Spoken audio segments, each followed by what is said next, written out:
In this unit, we're going to tackle the social aspect to our being, which is relevant to cognitive science because, as we'll see, there's problems arise if we think of minds as too separate from everything else, as too discrete. So here we're concerned not with the thinking I, but with the thinking and acting we of ourselves. And as we do so, remember we said that some things just won't be found in the brain. They may be found elsewhere. And we noted that looking for language in the brain is difficult and probably not going to be very rewarding because our brains are basically ape brains. The language, and indeed all the artifacts, practices, and consequences of human culture, are inherently social. They arise between people and not within any one individual mind. Now here we're going to have to consider the status of psychology as a science. Most psychology is concerned with characterizing what it considers to be an individual mind. Never mind that there's not much agreement on what an individual mind is, but it's resolutely individualistic. And so most of its concerns are about what's going on inside, notionally inside the head. When we realize the importance of such collective activities as the generation of culture and language to the human condition, then we might stretch our imaginations a little bit and come to think of mind not as simply closed off, individual and discrete. If we take the discreteness and individuality of an individual mind too seriously, we run the danger of talking ourselves into a philosophical position nobody wants to hold, which is solipsism.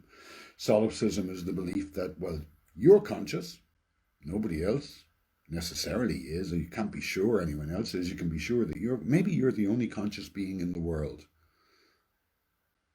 Not a good position to argue, right? So conventionally, we treat the domain of the mind as if it were separate from the social domain. Now, that's a little bit of a problem because depending on what we consider the individual to be responsible for, our views of what the social domain is will change too. So our view of the social domain and our view of the individual are coupled.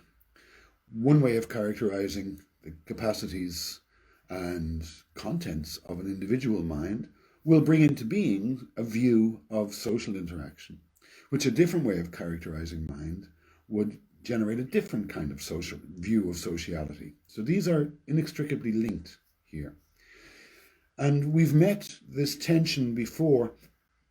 There are divergent approaches to matters of mind. On the left, we have the usual representational approach in which great emphasis is placed on single person interior processes presumed to represent an exterior world. On the right, we have the concerns of embodied cognitive science, in which we view the person as embedded in their context, in their environment. And this seems, for many, to change the way that we view representation and view it not necessarily as something inside the head. As Rodney Brooks said, if my success in dealing with the world lies in the structure of the world, I don't necessarily have to copy that structure inside me. So the external world, as he said, is its own best representation.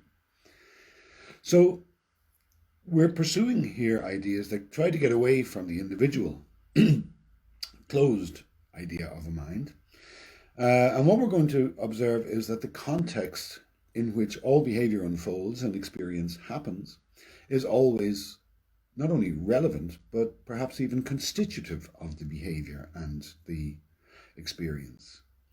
And when I say context, that word unpacks in many ways. We may say it's the relationship of a person to their environment, for example.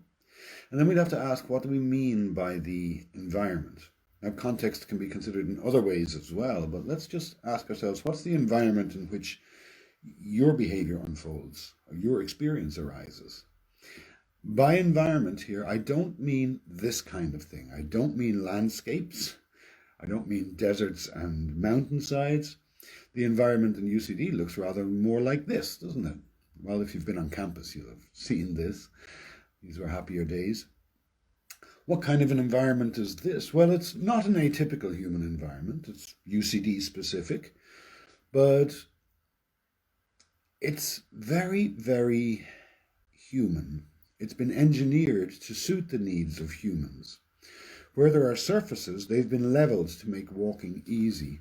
Where there's an incline to be gone up, steps have been put in.